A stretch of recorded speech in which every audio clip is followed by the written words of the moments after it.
વિજ્ઞાન પ્રવાહના વિદ્યાર્થીઓ અંગ્રેજી ગ્રામરની વાક્ય રચનામાં ચોકસાઈ મેળવી શકે એવા હેતુથી તૈયાર થયેલો ટોપિક એટલે કે કરેક્ટ ધ સેન્ટેન્સ.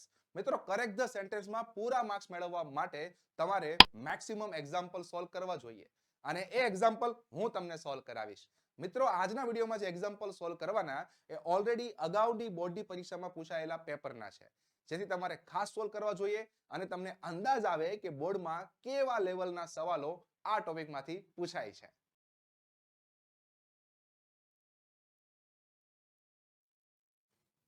પહેલું વાક્ય, સૌથી પહેલું કામ કરો, ચારે ચાર વાક્યોને શાંતિથી વાંચો. તો તમને ખબર પડશે કે પહેલા વાક્યમાં એઝ ઇફ આપેલું છે, બીજા વાક્યમાં એઝ આપેલું છે, ત્રીજા વાક્યમાં એઝ ઇફ આપેલું છે અને ચોથા વાક્યમાં લાઈક આપેલું છે.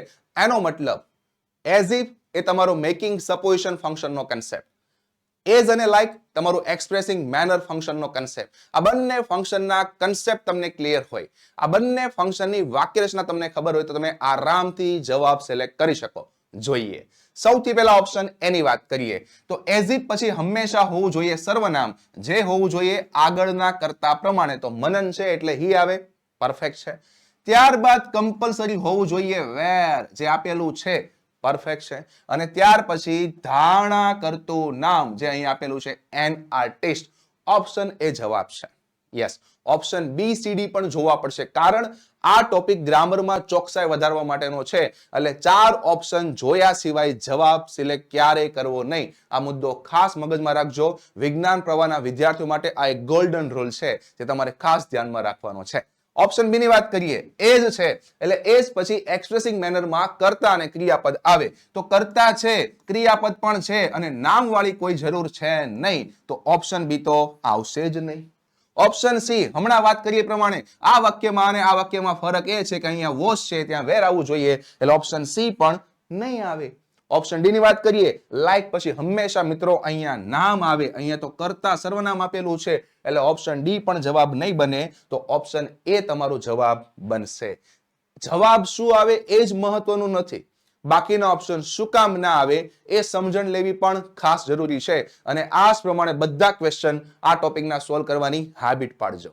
નેક્સ્ટ વાક્ય, યસ, શાંતિથી સમજો અને જુઓ ચારે ચાર વાક્યોને તો તમને ખ્યાલ આવશે કે અહીંયા ડિગ્રીનો ઉપયોગ છે, કમ્પેરિઝન ફંક્શનનો ઉપયોગ છે. ખબર કઈ રીતે પડે છે, અહીંયા બધી જગ્યાએ તમને વિશેષણનું રૂપ ગ્રેટેસ્ટ, અહીંયા ગ્રેટર, અહીંયા ગ્રેટ અને અહીંયા ગ્રેટર આપેલું છે, જેના હિસાબે ખ્યાલ આવે કે પોઝિટિવ, કમ્પેરેટિવ અને સુપરલેટિવ ડિગ્રીના અલગ અલગ ગ્રેટના રૂપ આપેલા છે. તો હવે પ્રોપર સિન્ટેક્સ પ્રમાણે કામકાજ કરીએ. ગ્રેટેસ્ટ આ તમારું સુપરલેટિવ ડિગ્રીનું રૂપ છે, જેની પહેલા આર્ટિકલ ધ આવે, જે નથી આપ્યો એટલે ખોટું છે. બીજું, સુપરલેટિવ ડિગ્રીના વિશેષણના રૂપ પછી ક્યારેય ધ્યાન આવતું નથી, એટલે ઓપ્શન એ જવાબ બનશે નહીં. ઓપ્શન બી ની વાત કરીએ, ગ્રેટર આપેલું છે, યસ, કમ્પેરેટિવ ડિગ્રીનું રૂપ છે. હવે પાછળ ધ્યાન આપ્યું છે, જોજો, ખાસ જોજો મિત્રો. એક ધ્યાન આવે ટી એચ એ એન વાળું ધ્યાન અને એક ધ્યાન આવે ટી એચ ઈ એન વાળું. વિદ્યાર્થીઓ ઘણીવાર આમાં કન્ફ્યુઝ થતા હોય છે, પણ તમને એક મસ્ત મજાની ટ્રીક આપી દઉં છું, ક્યારેય તકલીફ નહીં પડે. યાદ રાખજો, કમ્પેરેટિવ ડિગ્રીમાં હંમેશા આપણી ગુજરાતી અને વોટ્સઅપ વાળી ભાષા પ્રમાણે ધન વાળું ધ્યાન આવશે, ધ્યાન વાળું ધ્યાન નહીં આવે. હે, આ શું ધન વાળું ધ્યાન? ટી એચ એ એન વાળું ધન વાળું ધ્યાન અને ટી એચ ઈ એન વાળું ધ્યાન વાળું ધ્યાન. આપણે કયું લેવાનું? ધન વાળું ધ્યાન. તો અહીંયા તો ધ્યાન વાળું ધ્યાન આપ્યું છે, ઓપ્શન બી પણ નહીં આવે. ઓપ્શન સી ની વાત કરીએ, he is not great then. ચલો, ગ્રેટ આ તમારું પોઝિટિવ ડિગ્રીનું રૂપ છે, જેની પાછળ ક્યારેય ધ્યાન આવતું નથી, ઓપ્શન સી પણ નહીં આવે. હવે એક જ ઓપ્શન રહી, ઓપ્શન ડી એ જ આવશે. પણ શું કામ આવશે? કારણ સાથે જોઈએ. ગ્રેટર જુઓ, કમ્પેરેટિવ ડિગ્રીનું રૂપ અને પછી તમને દેખાય છે ધન વાળું ધ્યાન, પરફેક્ટ છે. Option D is the right answer. મિત્રો, આ જ પ્રમાણે સોલ્વ કરવાની હેબિટ રાખજો. હું ગેરંટી આપું છું તમે વિજ્ઞાન પ્રવાહમાં હોવા છતાં ઓછા સમયમાં સારો એવો સ્કોર ઇંગ્લિશમાં કરી શકશો, કેમ કે આ ટોપિકમાં ઓવરઓલ બધા જ ફંક્શનનું રિવિઝન મસ્ત લેવલે થઈ જાય. નેક્સ્ટ, થર્ડ, ધો however as in spite of. મસ્ત સવાલ છે, સોલિડ લેવલનો સવાલ છે. વાક્યની સાઈઝ મોટી છે તો ઘણા વાક્યોની સાઈઝ જોઈને જ એક્ઝામમાં ગભરાઈ જશે, પણ તમે નહીં ગભરાતા, હે ને? નહીં ગભરાતા. હા, શું કામ નહીં ગભરાવાનું? કારણ કન્સેપ્ટ ક્લિયર રાખવાનો. અહીંયા ધો છે, અહીંયા હાવેવર છે, અહીંયા એજ છે, અહીંયા ઇન્સ્પાઇટ ઓફ છે. ચારે વાક્યોને જોઈને તમને ખ્યાલ આવી જવો જોઈએ કે અહીંયા શોવિંગ કોન્ટ્રાસ્ટ ફંક્શનનો ઉપયોગ છે. એના વાક્યો આપેલા છે તો એને તમને સ્ટ્રક્ચર ખબર હોવા જોઈએ. ચાલો વન બાય વન જોઈએ. Option A, though she was weak in mathematics. જો કે તે ગણિતમાં વીક હતી, નબળી હતી. She failed in the exam. તે એક્ઝામમાં નિષ્ફળ ગઈ. લે, આમાં કોન્ટ્રાસ્ટ જેવું ક્યાં છે? વિરોધાભાસ જેવું ક્યાં છે? નબળી હોય તો ફેલ થાય, તો આમાં કોન્ટ્રાસ્ટ નથી એટલે ઓપ્શન એ નહીં આવે. ઓપ્શન બી ની વાત કરીએ મિત્રો, હાવેવર પછી હંમેશા વિશેષણ આવે જે આપેલું છે. એ વિશેષણ પછી કરતા આવે આપેલું છે. અને કરતા પછી ટુ બી ક્રિયાપદ મોડલ ઓક્સિલરી આવે જે આપેલું છે. મતલબ ઓપ્શન બી માં શરૂઆતની પેટર્ન સાચી છે. યસ, જો કે તે ગણિતમાં નબળી હતી, તે ફેલ થઈ. ફરીથી સેમ ભાવાર્થ આવ્યો ઉપરના વાક્ય જેવો, તો ઓપ્શન બી પણ નહીં આવે. હાવેવર નો શરૂઆતનો ભાગ વાક્ય રચના લેવલે સાચો છે, પણ પાછળ કોન્ટ્રાસ્ટ દેખાતો નથી એટલે ઓપ્શન બી નહીં આવે. ઓપ્શન ડી પહેલા જોઈએ, કેમ કે વિદ્યાર્થીઓને જવાબ ઓપ્શન ડી વધારે સાચો લાગતો હોય છે. પહેલા એ જોઈએ. ઇન્સ્પાઇટ ઓફ પછી તમને દેખાય છે સી. અહીંથી જવાબ ફાઇનલ થઈ જાય. ઇન્સ્પાઇટ ઓફ પછી ક્યારેય કરતા આવતું નથી. છતાંય ઘણા શું કરે, ગુજરાતી પ્રમાણે ટ્રાય કરે કે ગણિતમાં નબળી હતી તેથી ક્વોલિફાઈ થઈ ગઈ, એવું પોતાની જાતે ગુજરાતી કરીને ઓપ્શન ડી ટીક કરે છે. પણ એ બધા વિદ્યાર્થીઓ ખોટા પડશે. મિત્રો, સિન્ટેક્સ સમજવાની છે. ઇન્સ્પાઇટ ઓફ પછી ક્યારે કરતા આવતું નથી તો શું આવે? ઇન્સ્પાઇટ ઓફ પછી ક્રિયાપદ આવે ને તો એ હંમેશા વિફોર સ્વરૂપે આવે. ઇન્સ્પાઇટ ઓફ પછી બીંગ પ્લસ વિશેષણ આવી શકે. ઇન્સ્પાઇટ ઓફ પછી સંબંધક રૂપ પ્લસ નામ આવી શકે. બસ આ ત્રણ પેટર્ન મગજમાં રાખવાની, તો કામ તમારું ઇન્સ્પાઇટ ઓફ નું પરફેક્ટ વાક્ય રચનાનું થશે. આ મુદ્દો ખાસ ધ્યાનમાં રાખજો. તો ઓપ્શન ડી નહીં આવે તો એક જ વધ્યો ઓપ્શન સી. હવે એ શું કામ એ જોઈ લઈએ. આ એ જ નાનું એવું રમકડું છે ને, એની પહેલા તમારે કોન્ટ્રાસ્ટમાં લેવું પડે વિશેષણ, ક્રિયા વિશેષણ જે આપેલું છે, ત્યારબાદ કરતા અને ત્યારબાદ ક્રિયાપદ ટુ બી જે કઈ હોય જે આપેલું છે, અને પછી વિરોધાભાસનું વાક્ય જોઈએ. જો કે તે મેથેમેટિક્સમાં નબળી હતી છતાં પણ તે ક્વોલિફાઈ થઈ. નબળી હોય તો વ્યક્તિ ફેલ થાય, પણ અહીંયા તો ક્વોલિફાઈ થઈ, તો અહીંયા વાક્યમાં કોન્ટ્રાસ્ટ દેખાય છે. મતલબ ઓપ્શન સી જવાબ બનશે. સોલિડ લેવલનો સવાલ છે. આઈ હોપ તમને 100% ક્લિયર થયો હશે. નેક્સ્ટ વાક્ય, ફોર્થ વાક્ય, use to use to use to use to. જોઈને ખ્યાલ આવી જાય કે આ તમારું હેબિચ્યુઅલ હેબિચ્યુઅલ હેબિચ્યુઅલ હેબિચ્યુઅલ ફંક્શનનું વાક્ય છે. શાંતિથી વિચારો અને યાદ કરો વાક્યની પેટર્ન. તો યુઝ ટુ પછી કાં તો V1 આવી શકે, કાં તો V4 આવી શકે. ક્યુ આવે તમને ખબર હોવી જોઈએ, તો એના માટેની બે વાક્યરચના પ્રોપર ખ્યાલ હોવી જોઈએ. ચલો, જો તમને કરતા પછી ટુ બી આપેલું હોય અને એ ટુ બી પછી તમને યુઝ ટુ આપેલું હોય, તો પછી હંમેશા ક્રિયાપદનું આવે V4. તો ઓપ્શન એ સાચો છે.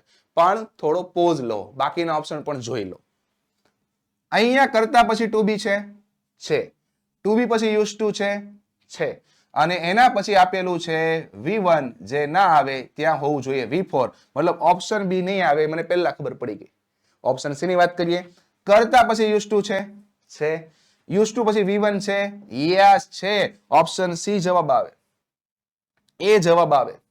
ઓપ્શન ડી ની વાત કરીએ, Gandhiji use to doing prayer daily. હવે કરતા પછી અહીંયા ટુ બી છે, નહીં યુઝ ટુ છે, તો એના પછી અહીંયા હોવું જોઈએ V1, પણ અહીંયા V4 છે એટલે ઓપ્શન ડી નહીં આવે. હવે તમે નોટિસ કર્યું, મેં તમને એ અને સી બે જવાબ કીધા. શું બે સિલેક્ટ કરવાના? નહીં. હવે જે મારે તમને મુદ્દો કહેવાનો છે ધ્યાનમાં રાખજો મિત્રો. જ્યારે તમને આ બે વાક્ય રચના આપે ને, જેમાં કરતા, ટુ બી, યુઝ ટુ અને આઈએનજી, કરતા યુઝ ટુ પ્લસ V1 તમને વાક્ય રચના બંને આપે, એવા કેસમાં પહેલી પ્રાયોરિટી તમારે ઓપ્શન સી ને આપવાની છે, ઓપ્શન એ ને આપવાની નથી. આ મુદ્દો ખાસ ધ્યાન રાખજો. જો આમાં થોડો ઘણો ફેરફાર કરીને વાક્ય ખોટું બનાવ્યું હોત ને તો ઓપ્શન એ પણ જવાબ સાચો છે. પણ અહીંયા is use to plus ING હોવાથી આને આપણે હેબિચ્યુઅલ એક્શન ઇન પ્રેઝન્ટ કહી શકીએ. તો આવા બધા મુદ્દાઓ પણ તમારે ધ્યાનમાં રાખવાના છે જે તમને એક્ઝામમાં કન્ફ્યુઝ કરી શકે. એટલે જ હું બોલ્યો કે ચારેય ઓપ્શન જોઈને જવાબ સિલેક્ટ કરવાનો આગ્રહ રાખો, કારણ તમારે MCQ ફિલઅપ કરવાના આવે છે. પછી અફસોસ થશે કે વાક્ય જોયા નહીં અને માર્ક્સ મારો ગયો. આ ખાસ ધ્યાન રાખવાનું છે. નેક્સ્ટ, ફિફ્થ વાક્ય. ઓહ, આમાં પણ વાક્યની સાઈઝ મોટી છે, પણ ગભરાવાનું નથી. યસ, સિમ્પલ છે. જોઈએ. ચલો, અહીંયા છે ઇનફ. Showing result. અહીંયા છે સો ધેટ, શોવિંગ રિઝલ્ટ. અહીંયા છે ટુ શોવિંગ રિઝલ્ટ. અને અહીંયા છે ઇનફ ટુ, આ પણ તમારું શોવિંગ રિઝલ્ટ. તો શોવિંગ રિઝલ્ટ ફંક્શનનો કન્સેપ્ટ ક્લિયર હોવો જોઈએ, તો આરામથી જવાબ સિલેક્ટ કરી શકો. ચલો હવે ઓપ્શન એમાં પ્રોબ્લેમ ક્યાં છે એ કહું તમને. ઇનફ સાથે હંમેશા ટુ ની જોડી આવે આવે આવે. ઇનફ એકલું નહીં આવે, અહીંયા તો અલગ કરી દીધું. હમ જુદા હો ગયે રાસ્તે ખો ગયે, નથી કરવાનું. ઓપ્શન એ ગયો. ઓપ્શન બી ની વાત કરીએ. The paper of English was so easy that, એટલું ઇંગ્લિશ પેપર ઇઝી હતું કે it could attend by Hetal. Active વોઇસની વાક્ય રચના પ્રોપર પાછળ સેટ નથી થતી. ઓપ્શન બી પણ જવાબ નહીં આવે. ઓપ્શન સી ની વાત કરીએ. The paper of English was too easy for Hetal to attend. વાક્ય રચના સાચી છે, પણ ટુ સાથે અહીંયા નેગેટિવ ભાવાર્થ વાળું વિશેષણ હોવું જોઈએ. મતલબ હાર્ડ હોત ને તો શક્યતા હતી, એટલે ઓપ્શન સી પણ નહીં આવે. તો એક જ ઓપ્શન વધ્યો ડી, પણ આવે શું કામ એ તો કયો. કહું છું. ચલો કહું. The paper of English was easy enough to attend for Ethel. તો enough to ની વાક્ય રચના શું છે ખબર? enough to પહેલા આવે વિશેષણ ક્રિયા વિશેષણ, જે આપેલું છે easy, અને પાછળના ટુ પછી હંમેશા આવે V1, જે આપેલું છે. તો ઓપ્શન ડી માં પરફેક્ટ વાક્ય રચના છે. તો મિત્રો આઈ હોપ તમને 100% કન્સેપ્ટ સમજાતા હશે.